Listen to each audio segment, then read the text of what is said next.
Good morning, good day, good afternoon, good evening. Let's see, we have a couple of attendees right now, and many of the people also sign up, I believe, so that they can get the recordings. A little bit sneaky, I think, but that's also fine, of course. But we're glad that we have a couple of the guests showing up. Hi, Hassan. Hi, Ikhtiar. Hi, Jose. Hi, Sergio, Wakar, Gaia, Anna. I'm glad that you guys are joining. I don't know if we have the chat open. That would be great. I'll say that to Clemens.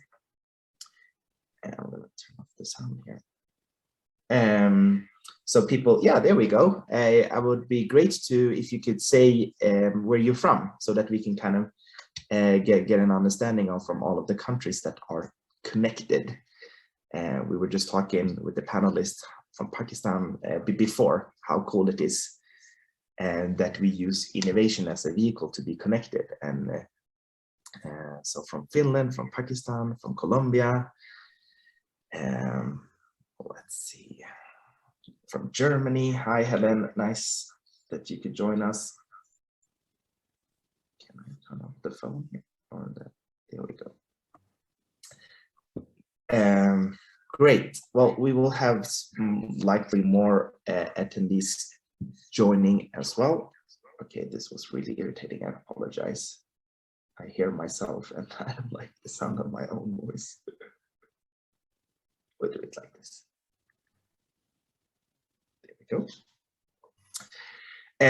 Well, welcome everybody to this webinar. Actually, the first one for UBI Global in a while. The last one we did was, I think, 4 or 5 years ago, and we thought it's time again, especially post pandemic, to be connected.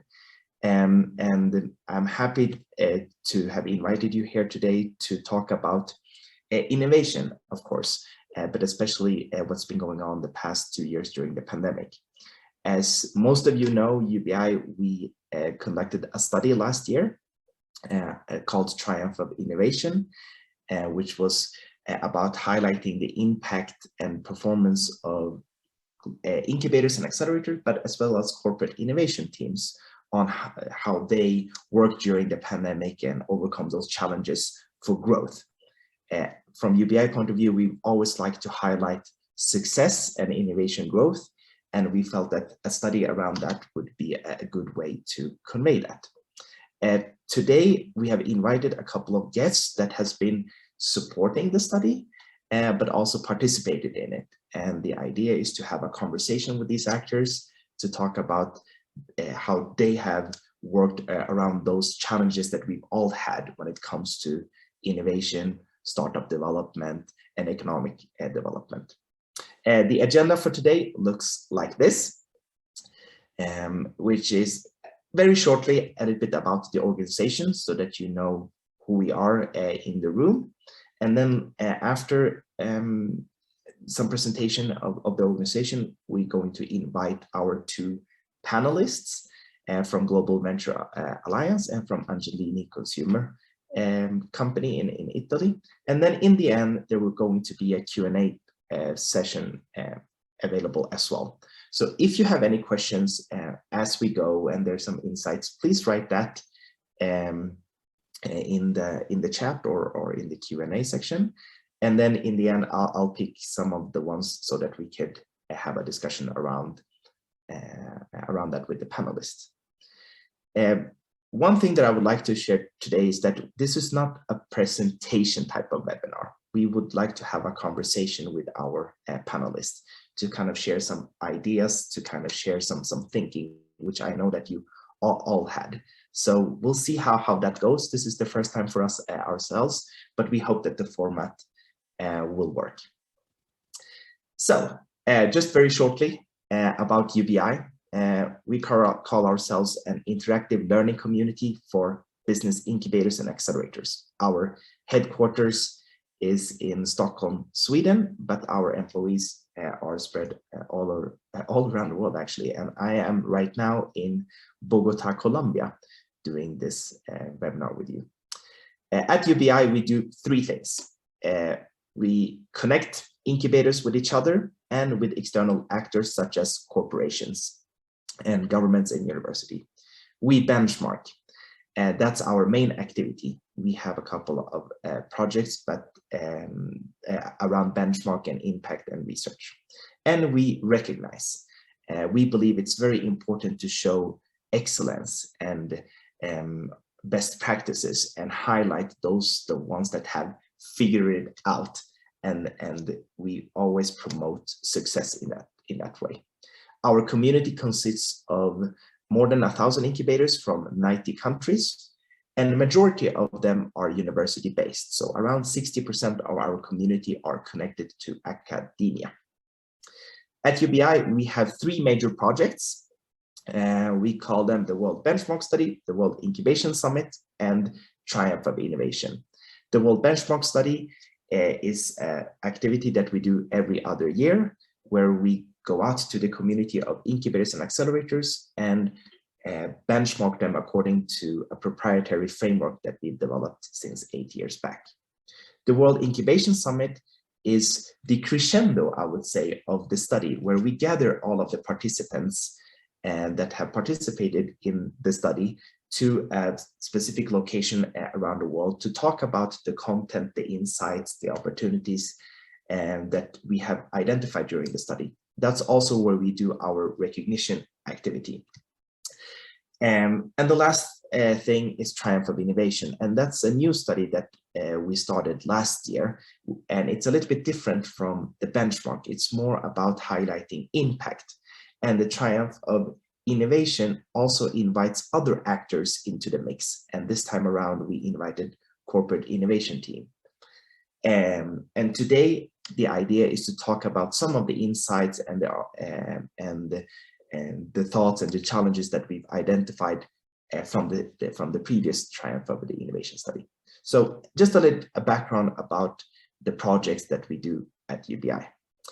Furthermore, we collaborate with another company called Global Innovation Studios. And Global Innovation Studios is a newly founded company that provides digital tools for the global innovation ecosystem. And the idea is that we are digitalizing the UBI global activities and communities and provide that opportunity through a platform called Global Innovation Studios. So our community members get access, have their own profile at Global Innovation Studios, where they can download insights, best practices, where they can get access to the benchmark data, where they can connect with each other, and many other activities. Right now, Global Innovation Studios is in beta stage and by invitation only for the UBI global community, and then later on we're going to open it up for external actors. So this webinar and the studies is powered by Global Innovation Studios. And finally, we have our global community partner called District 2020. And instead of me talking about District 2020, we have invited the director of the innovation ecosystem at District 2020, Tala Al-Ansari. So right off the bat, welcome to the webinar, Tala. How are you? I'm doing great. Thank you so much, Ali. Very excited to be here today to basically share the work that we're doing at District 2020. So for the listeners to have a background, District 2020 is the legacy of the World Expo that's happening in Dubai. The World Expo concludes in March, and then once that event is over, we will have a 6-month transition where we will convert that entire site into a human-centric city and an innovation ecosystem with talent from all over the world, with a global focus, and it will be a destination to live, to work, and to explore. It's amazing, Tala. And you and I actually connected, was it 2 years ago or a year and a half ago? I don't know, the time flies. Almost. so fast. And I think I saw you in a webinar. You are very good at, exposing yourself and being and talk about the District 2020.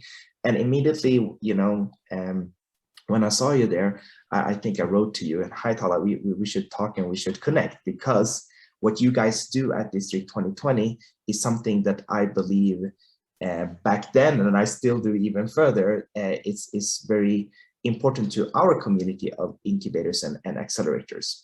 And I don't know if you remember the conversation around that, the first meeting that we had. But if I would like to ask you a question, so do you remember, or do you remember why, you immediately saw an opportunity to collaborate with incubators and accelerators around the world? Like, how is that connected to District 2020? Sure. So obviously building an innovation ecosystem and community is all about bringing multiple stakeholders, where you would want to not only have businesses, although they're core to the process, to have corporates, businesses of all sizes, such as SMEs and startups. But we also recognize the key role that accelerators and incubators play as enablers of the ecosystem. Accelerators and incubators basically help mentor startups. They sometimes provide them with funding, provide them with access to data that they need, and also tend to graduate startups who then become key members of our community when we build this innovation ecosystem together. So they're definitely one of the key stakeholders that we have in an innovation ecosystem. And that's one of the main reasons we were excited to collaborate with UBI Global on this. And Tala, there's a couple of projects that we're going to collaborate together on in the upcoming 3 years. One is the Triumph of the Innovation Study, and I'm gonna shortly ask you a couple of questions around that. The second part is the second project that we do, the World Benchmark Study, and the exciting part is the World Incubation Summit. And we can already kind of share that with you guys today, is that the next iteration of the World Incubation Summit, where we want to gather you guys that have attended this webinar and the rest of the community, is going to be in Dubai at the site of the World Expo. The exact timing, we will get back to you in a couple of weeks. But I'm super excited to invite you to kind of see what Tala and her organization has been building around the Expo site today and in the future. Maybe Tala can share a little bit about the site later. But guys, it's an amazing hub and it's an amazing site. And I hope that you all will have the opportunity to come and visit and see the future of innovation. So Tala, let's go to the first project and like why we are gathered today, a Triumph of Innovation. And you and I kind of discussed this a little bit previously, but we were talking about, somehow highlighting impact and growth during the pandemic, etc. Why did you support that type of insights and studies? What's important for you around that?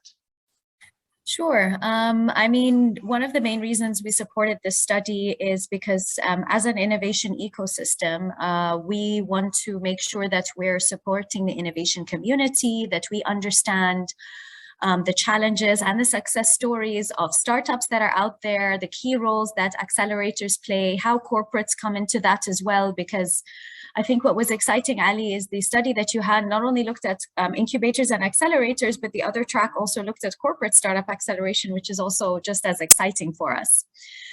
And I think the study had quite a good global coverage, more than 45 countries, where different stories came out that were there to be shared. So as an innovation ecosystem, District 2020 was very excited to work with UBI basically on having this report on basically working on innovation and gathering those best practices, I would say, because that's the fastest way that the startups and other ecosystems can then develop. One exciting way is to learn from the stories of others and make use of benchmarking and best practices. So that was one of the main reasons why we were excited about the study.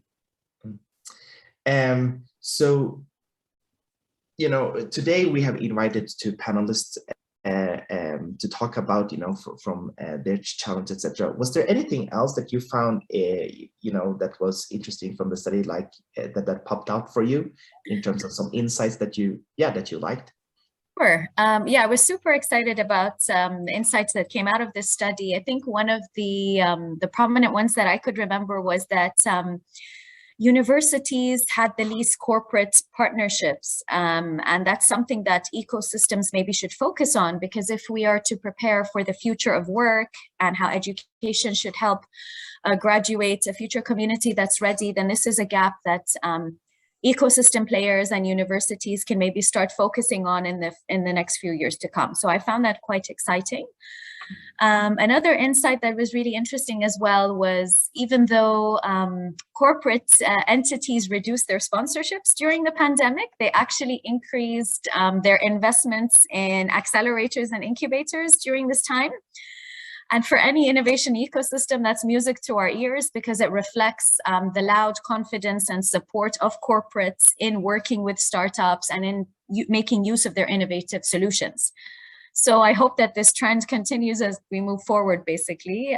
So those were the two main insights that I think struck me the most out of this report. Thank you, Tala. I actually, when I first read the report, those were among that I connected to as well, that I thought was really interesting. And for us, this was, as we both mentioned, it's the first time we also invited another actor into our studies. And I would like to highlight that has been a personal mission of mine, to connect the corporate community closer to the incubation community. I think you guys, or I think those two actors, should collaborate together. And we hope that we can leverage District 2020 as both an online and on-site opportunity, a platform to connect these actors. So at the World Incubation Summit that we're going to have in Dubai, both of these actors will be invited, and it's going to be sessions between each other. And guys, on the community level, I want the corporations to pitch to you in that sense, why they should collaborate with you as an incubator, or why they are interested in your startups. It should not be the other way around. And that's something that we're going to lift up. Tala, just a little bit, would you like to share some background about a little bit more about District 2020, what you want to do? So that, yeah, we have a little bit information to the community of who you guys are and your objectives. Sure. So as a human-centric city and an innovation ecosystem, we plan to attract multiple stakeholders where we would have businesses of all sizes, be it corporate entities, startups, and SMEs, as well as having accelerators, incubators, and academic institutes and VCs. So our goal is to really bring all these stakeholders with specific sectors that they focus on into one place to really build an innovation ecosystem. Something that I think is really exciting to share with everyone who's tuning into the webinar today is two more areas. One is we do have a special focus on helping startups, and we've developed a global entrepreneur program called Scale to Dubai as a part of our innovation ecosystem. This program, as its name suggests, helps startups scale and grow to the MENA region through District 2020 in Dubai itself. We've actually received more than 3,000 registrations from 129 countries for the program so far, and more than 600 applications are now in an evaluation process with the judges. So we're super excited about where we stand with that program. Getting ready to welcome more than 80 startups when we open up our doors this October. The last area I want to focus on, which I think would excite, again, the key listeners in this webinar today, the universities and the accelerators, is that District 2020 is setting up the region's first living lab. This is a dedicated physical area on the ground, powered by 5G network and smart city infrastructure, which would basically allow the startups that graduate out of your incubators and accelerators, or the students that come out of your universities, to really pilot and test ideas on the ground in a real life setting within our community at District 2020, and enable co-creation between government, corporate entities, the startups, and academia partners as well.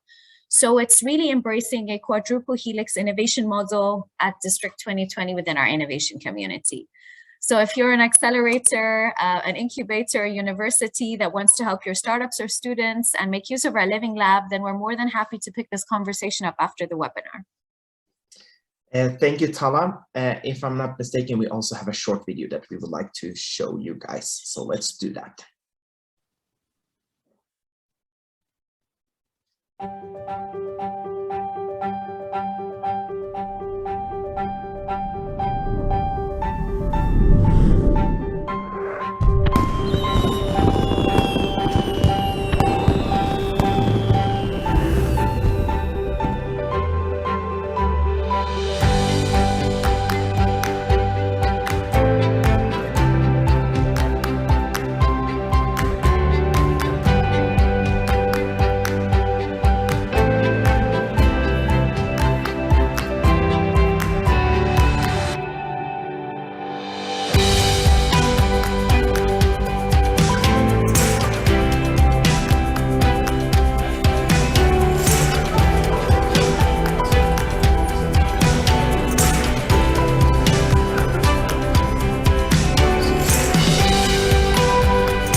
Thank you for that. I mean, I get chills, and I've seen the place in real life. And as mentioned before, I hope that you all get the chance either to visit the expo before it ends, which is the last day of March. Otherwise, I hope to see you guys at the World Incubation Summit. Thank you, Tala, for sharing that. Thank you. Guys, let's invite our panelists today. And so as part of the Triumph of Innovation study, we, as you remember, invited two types of actors. One track is the normal UBI global community, and that consists of business incubators and accelerators. Then we had the other track for the first time that we tried to interview, and those were corporate innovation teams. From the incubator track, we have one of the organization that we recognized and that we saw during the study that they made a great impact. And that's today we have Samir Sukov from Global Venture Alliance, the CEO and partner. From the corporate track, we've invited Matteo Lega, which is the technology and innovation manager from Angelini Group in Italy, and they're doing some amazing and cool stuff within the fast consumer goods industry, and we would love to kind of talk a little bit around that. So Samir and Matteo, welcome. How are you guys? Hi, hello everyone. Hey Ali, hello everybody. Nice to see you. Nice to see you. So I'll start with you, Matteo. Where are you based right now? Where, so that everybody knows. And can you also share a little bit about Angelini Group for the ones that doesn't know who you are and what you guys do? Yes.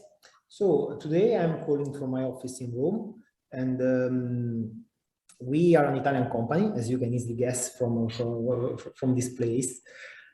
We started as a pharmaceutical company, but we are also present in several different sectors. The fast-moving consumer goods is the second one after the pharma, and that's why our business unit, Angelini Consumer, has the mission to expand the footprint in the fast-moving consumer goods, getting into new sectors, and getting also into new business models.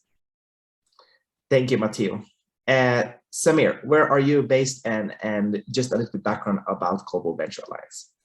Yeah, at this moment, I'm in Moscow. I just came back from Dubai. By the way, we visited the expo site, and I really want to encourage everybody to take their time and visit, because it's an amazing place. And Tala and the whole team of District 2020 have put together, a big effort to make it happen. So I really enjoyed like the 4 days I spent there. And GVA is a global company. We have operations in United States and in the CIS region. And what we do is we build accelerator programs, including corporate accelerators. So we help other companies build those programs. At the same time, we invest from our venture funds. We recently, in December, launched our 5th venture fund, which is called Vibranium VC. And we focus on taking the startups from CIS region to the global market and helping them with investment, like bridge investment at that point. Perfect, thanks. So now we set the stage. We know who you guys are, some of the focus. So I want to kind of start this conversations to talk about innovation and innovation activities, and then a little bit about the study and what we would like to do. But before we do that, Matteo, your organization, Angelini Consumer, your port, how do you measure the success of your innovation activities? Like, what would be the metrics from a corporate innovation point of view that for success when it comes to innovation? Yes. So, as I was mentioning, our mission is to expand the scope of the fast-moving consumer good business. So it's quite straightforward that we do use classical metrics, such as the revenues generated, for example, in long-term initiatives, or in order to measure the quality of the innovation team, the performance of the innovation team, of course, we measure the number of deals that we close with startups. It's worth to mention that the core parameter that we use is how much an initiative is nurturing our ecosystem. That means that of course, we find solutions that are synergic with our ecosystem and that somehow are an enabler for the growth of what we already have in place. So that's a tricky metrics somehow, because it changes from time to time. It could be just revenues in the easy case. It could be, for example, how many new customers you are bringing into the ecosystem of solutions. So, but we believe that it is very important, since somehow it tells you how much we are contributing to creating value to the whole organization and not to the single vertical. Thank you. Samir, you as well, you know, as an incubator, accelerator, how do you measure success around innovation activities? When we work with large corporations, there are a few things that we urge them to look at as the metrics. First of all, when we talk about first-time programs, or, you know, the corporation that just enters this area of digitalization, we try to bring incremental innovations to them. So meaning that they can see an economic effect from working with these innovative startups within 6 to 12 months from you know, beginning of the program. So when we do that, one of the key metrics is the amount of pilots that we run, and we help startups run together with the corporation. Usually we hit the number of 90 to 95% of startups inside the acceleration program that run and complete pilots together with the corporation. So this is a very high number. So we aim to that every startup, you know, inside the program runs a pilot. But the second important metric is the amount of implementation after the pilot. So the amount of commercial contracts between the startup and the corporation. And this can lead to two big results. First of all, when we talk about incremental innovations, we are looking at some sort of optimization or some sort of digitalization of current processes, you know, current situation in the companies. And there's a lot of, you know, ineffective old processes that exist, you know, in big companies, in industrial giants, etc. So startups can help optimize that, equaling, you know, saving a lot of money. You know, saving a lot of money. The second big thing that can happen is actually the new revenue that Matteo mentioned, is when startup helps this corporation create a new line of business, a new business model, or a new product on the shelf of this business. And this can be a joint venture together with the startup, or corporation can buy the technology from the startup or hire them, you know, as a talented team to develop some part of a new product line. And, you know, this metrics is also measured, but again, this is a longer run, you know, like 6 to 12 months after implementation. So Matteo, did your activities and metrics change during the pandemic? You know, what did you get a new focus area from management? Okay, this is the, yeah, what happened, you know, during the past 2 years? That's a great question, because previously, before the pandemic, our business unit for the fast-moving consumer goods business, every single business unit was performing its own innovation activity, and that was mainly focused on product innovation and process innovation. So somehow that was not very discontinuous with current business. The pandemic somehow catalyzed the creation of our business unit, which was created on July 2020. So in the very beginning, we can say, in order to leverage this singularity created by the pandemic. Everything changed. There were plenty of challenges, but there were also some opportunities. And so the decision maker decided to create this business unit with the purpose to do something very different, which is create new vertical of business. So this is dramatically different in the way you measure that. You know, when you are innovating products, you just measure the performance of the product within the market that you are already in. In this case, you are entering into a new market, so the metric is completely different. So sometimes measuring how you get into a new market, it's completely different compared to measure it's a new product I'm selling just a little bit more of before. Could you give an example of a new market, a new product, like a new initiative that you guys started? Yes. So somehow we are already into the baby care area, because in Italy we manufacture Pampers together with Procter & Gamble and into a joint venture called Fater. But that was our limit within that area. Now we are exploiting that knowledge that we have about that target of consumer, and we are creating new initiatives into the baby care area, which are completely different from what's already in place. We are looking, for example, at educational toys, which is dramatically different from diapers, as you and everybody can easily see. We are evaluating solution and services, for example, for families, which is completely different from the retail market. And that's dramatically, a new sport. It's a completely different sport. It's just like getting from rugby to football. It's something that you must change completely mindset, and also the way that you measure how you do things. And those activities, the focus on the baby care and the toys and the family, so that was triggered by the pandemic before, like, okay, we need to go into new era. Like, how is that connected to the past 2 years? I would say that somehow the pandemic catalyzed the process. It's safe to say that, well, Angelini is a family company, so it has an owner. It's safe to say that the owner already had in the back of his mind the idea of creating a business unit dedicated to the expansion of the business scope.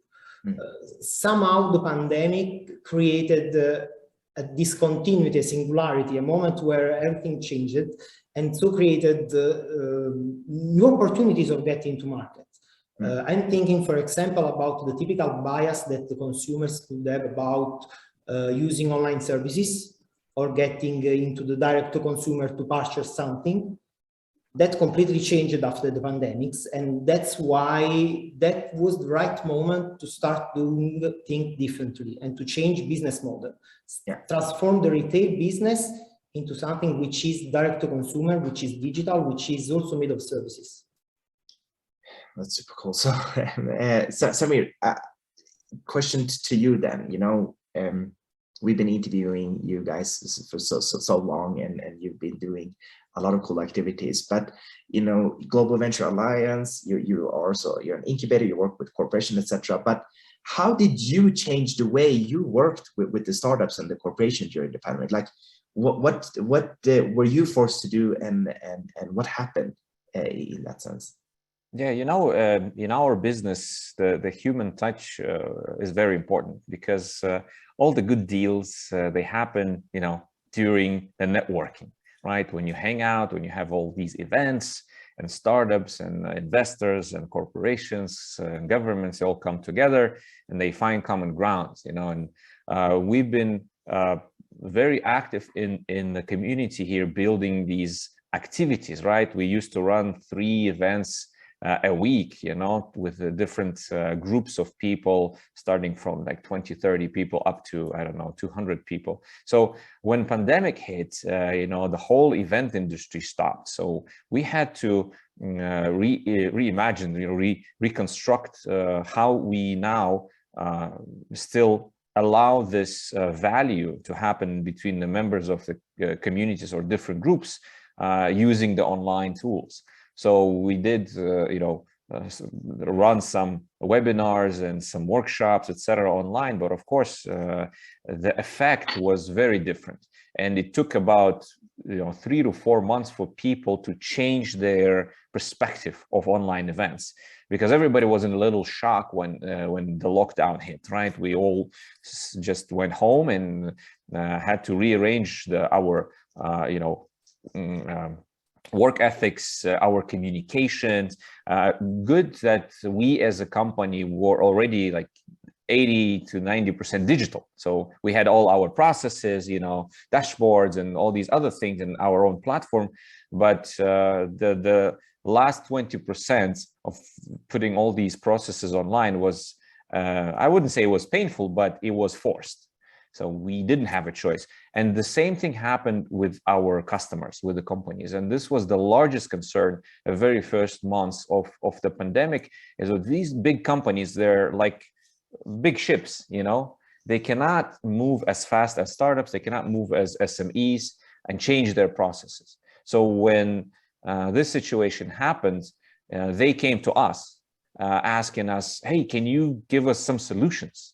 Because, you know, things change now, everything is distant. We need to protect our data. We need to control what our employees are doing, et cetera, et cetera. So that's one of the reasons why we launched a campaign where we collected startups who could provide solutions, or let's call them anti-COVID solutions, to the corporations. And it's not only the medical solutions, it's not only, you know, how we sanitize the area or automatically, or how we you know, control everybody's wearing masks, etc. It's also all these digital tools, digital workspaces, dashboards, etc., you know, different SaaS that would allow corporations to quickly change their process and continue being effective.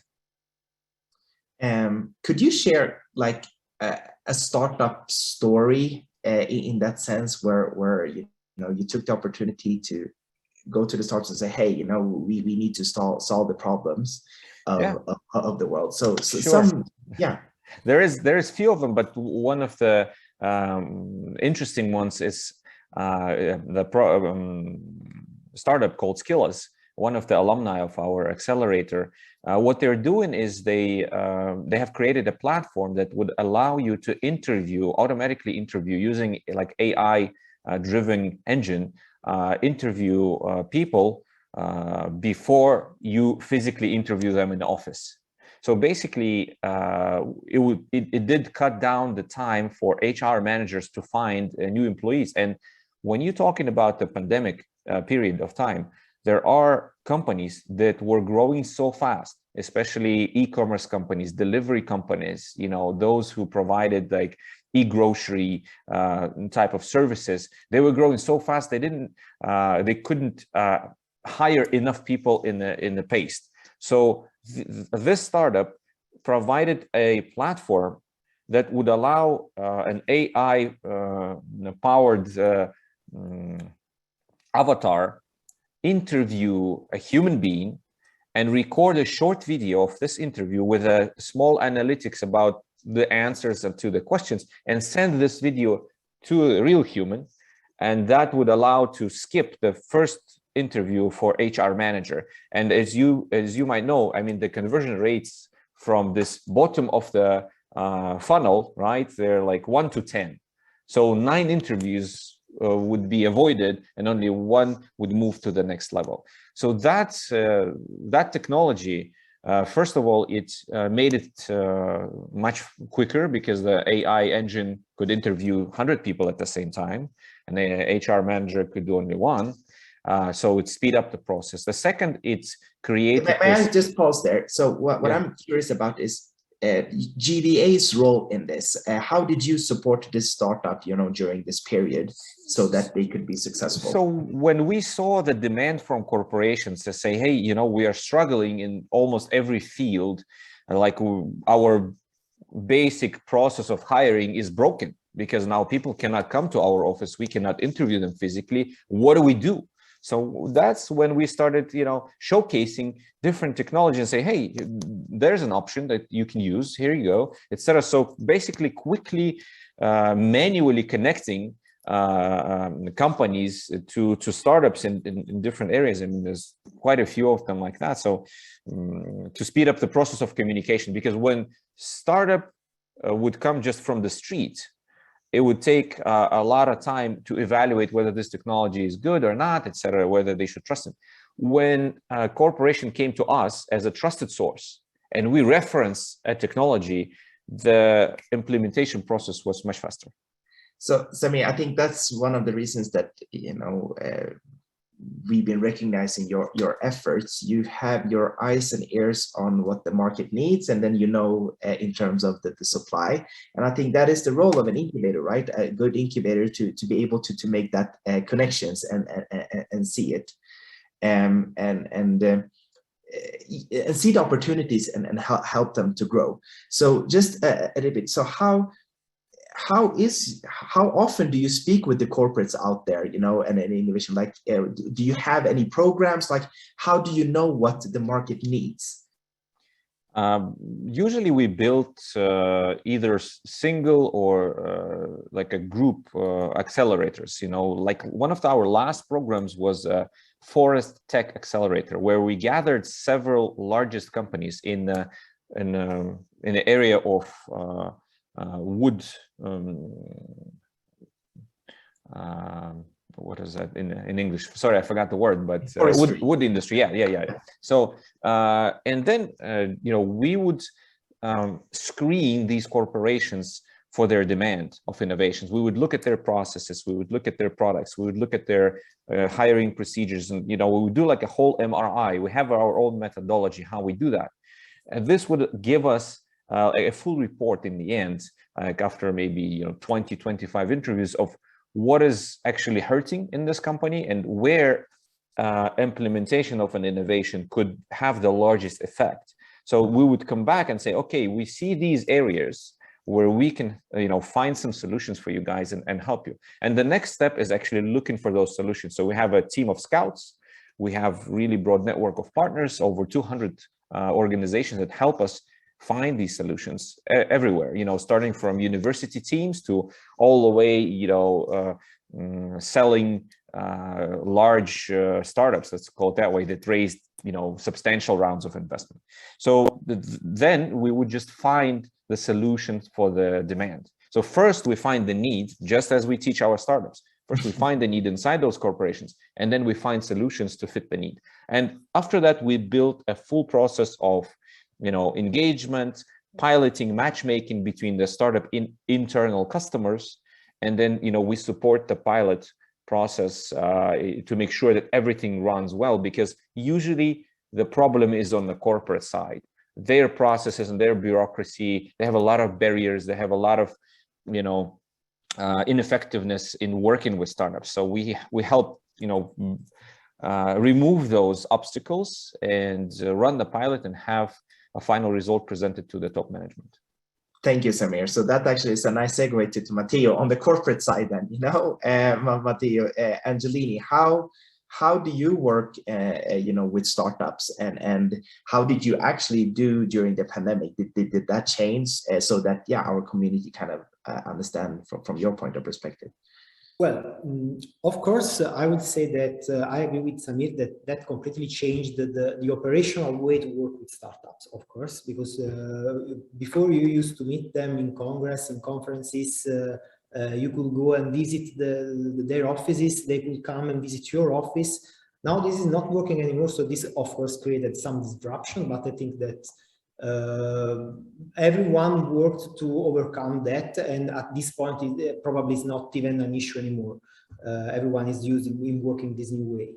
I would say that also within my organization, which is a very specific case, as I was mentioning, we completely changed the paradigm of doing innovation. So doing by design this continuous innovation, that means that we don't know how to do what we want to do.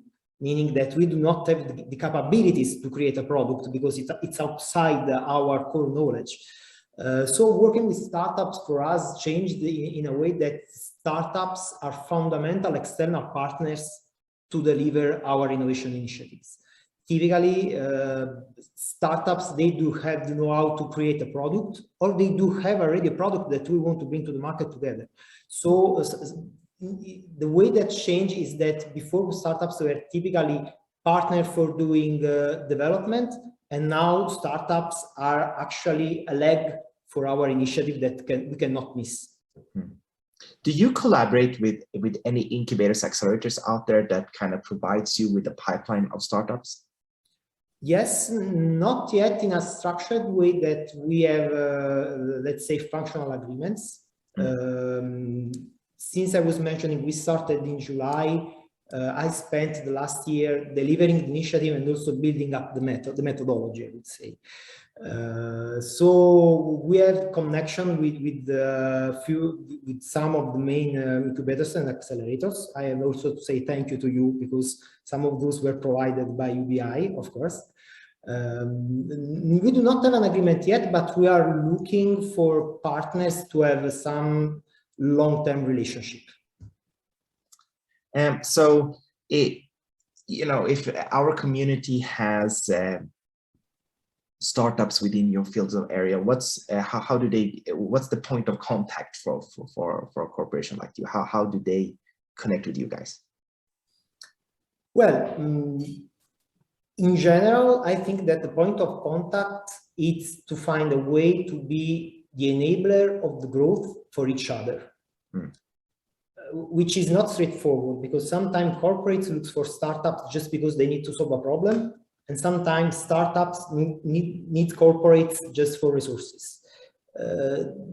Typically, the connection is where you share your strategy, the startups share its strategy, and you find a connection and you find a common point where you can help them to getting bigger and to grow, and they can help you in getting bigger. Aside from the normal revenues point of view, in general, to expanding into new market, to learn to get new capabilities, that's the critical point. And so the secret, I guess, it's to be very honest and transparent and to share a lot, which is sometimes a bias within the corporate, from the corporate background, but that's the key to get into deals with startups and to get successful deals.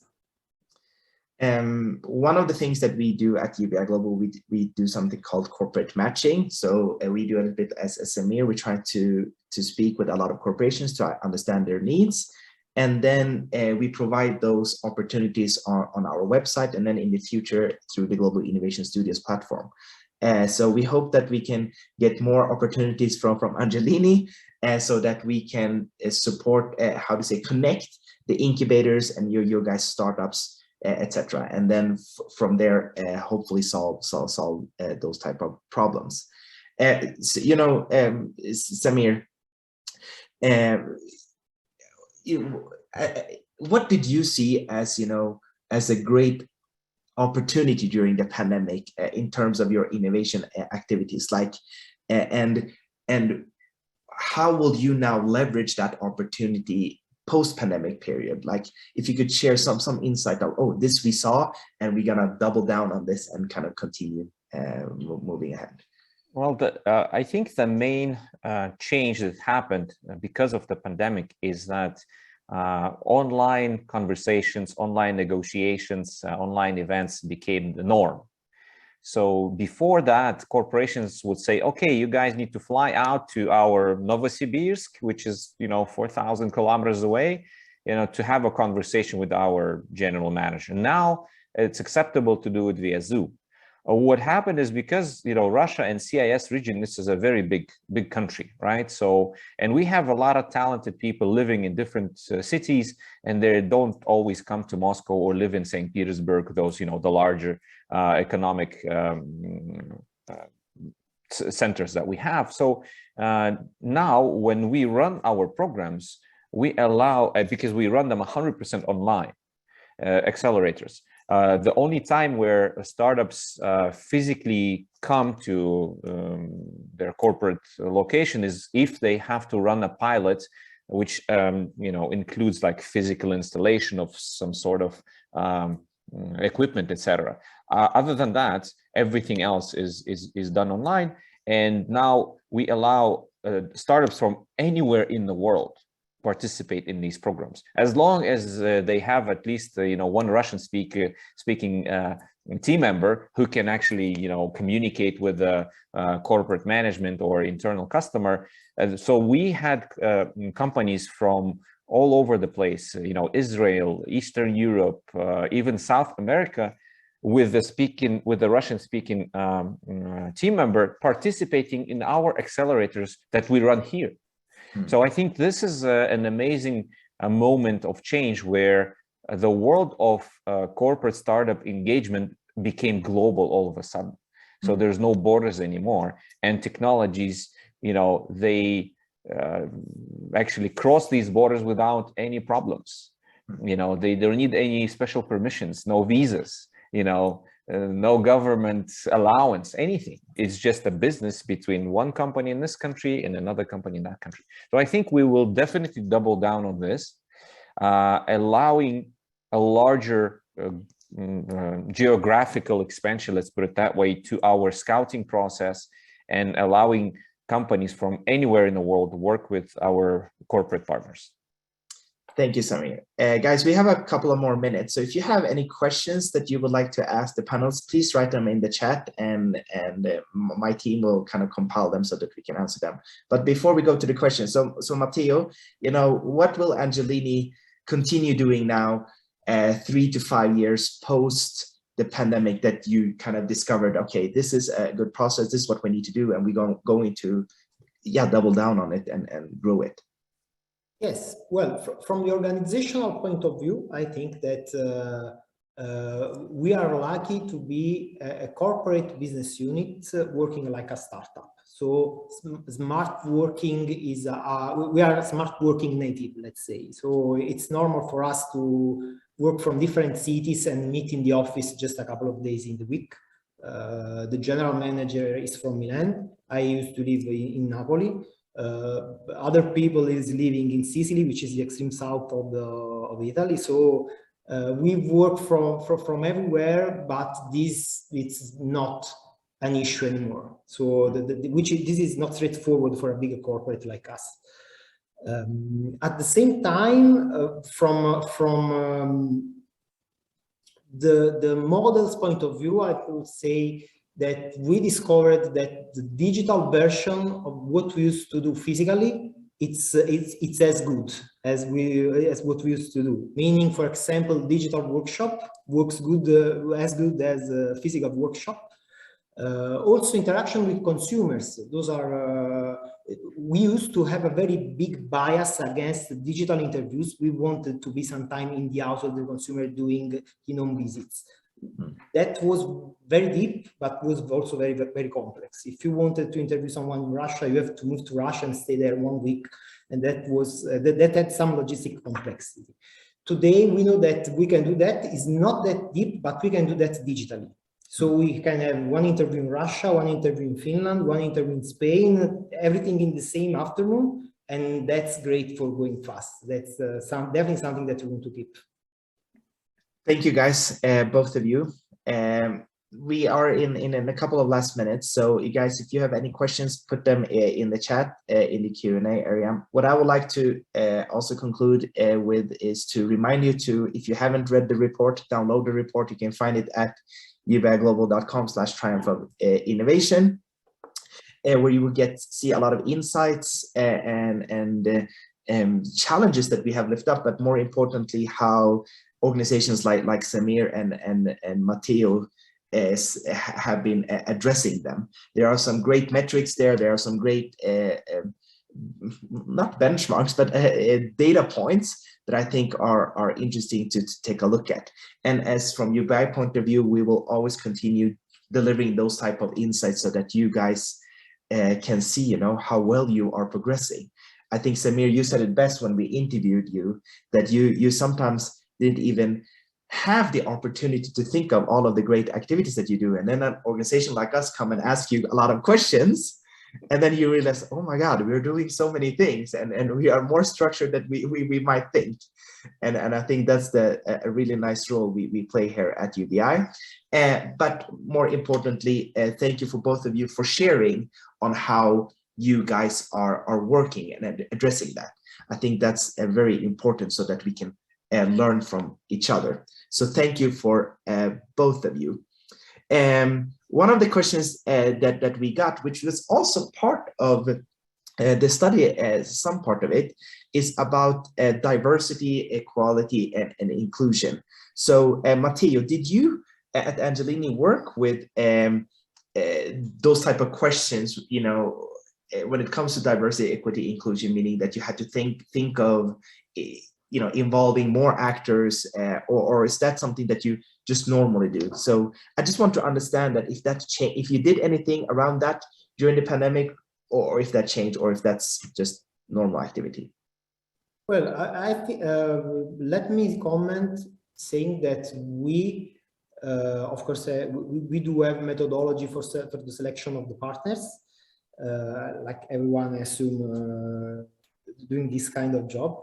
And that's one of the parameters of our scorecard. So we evaluate also, for example, the environmental aspects, and that's just one of the parameters that we measure in order to evaluate if a partner fits work with us or not. So of course, it's a plus. It's something that is helping in the selection, in the screening, and in ranking partners, and then that's something that we do. Yes. I think the question is it a priority in your organization? It is, of course. That's part of the strategic objective that we have at corporate level, so at level of our mother company, which is Engineering Industries. We, of course, have policies for that, and we have targets for that, and we have also our ethical guideline that we follow in order to be fit with those principles.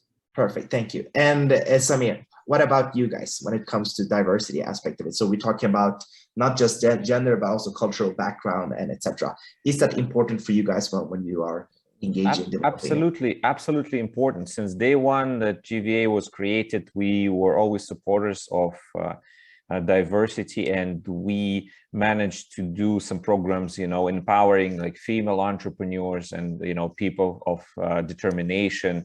We always had special seats in our programs. Let's say for the teenage program that we did, the Teen Start Accelerator, we had special seats for orphans and for kids from who are disabled, and those were free. So we would always include in our programs things that would empower even school kids to do startups, And the last big project that we did was called a Cartier Women Initiative, which we participated in as operator. We collected over 200 startups with female founders. And we did a special program preparing them to go to the global competition for Cartier, to get this big prize, in Europe, etc. And I'm personally very driven by this agenda, helping different groups of people get access to the knowledge, first of all, because once they get access to this knowledge, the methodologies, the best practices, how do you do the startup, that empowers people to kind of get off the couch, and do something. And we will definitely continue doing that. Thank you, Samir. Thank you, Matteo. I want to be careful of everybody's time. And I think we all noticed that, oh my God, it's so much fun to talk about these type of questions. I'll see in the future webinars, maybe we should even have 1.5 hours so that we can have more opportunities to converse a little bit more. With that said, if you guys have questions for Samir, for Matteo about their organization, etc., we will be sharing their contact information around that. From UBI point of view, we will also highlight them in our platform at Global Innovation Studio, so you can see a little bit more about their organization, their structure, and why we have lifted them up as one of those innovation growth organizations that we would like to promote. So check that out on our platform later on when you log in. I'm sorry that we don't have more time for questions, but please send them in to us, and we will convey them further to Samir and Matteo, and so that we can continue this conversation past this opportunity as well. If we just show one last slide, Clemens, as well, that thank you so much, guys, for joining us on this webinar. We're going to do a bunch of series around that. Next one will be in 2 months' time from now, where we're going to talk about more metrics, KPIs, measurements, etc., connected to the World Benchmark Study. And I think this is what I want to end up with, that we will open up the application to participate in the world's most extensive benchmark of incubators and accelerators. And next Tuesday, the website is live. You can go in, log in, and apply, and then be part of it. And we recommend all of you to join us, share your insights, share your data, share your KPIs, and etc. We will analyze them for you. We will give you benchmark. We will give you the insights. And then the most exciting part of it, that if you participate, you're going to get a reserved seat at the World Incubation Summit, which will happen at District 2020 in Dubai, in UAE, in either December, January next year. So that's how I want to conclude it. Thank you so much, guys, for joining us today. Thank you, Samir. Thank you, Matteo. Thank you, Tala, for everything that you guys do. And thank you guys for all of the participants. And I look forward to continue the conversation around innovation with you in the future to come. So have a great day, and I see you guys soon. Thank you.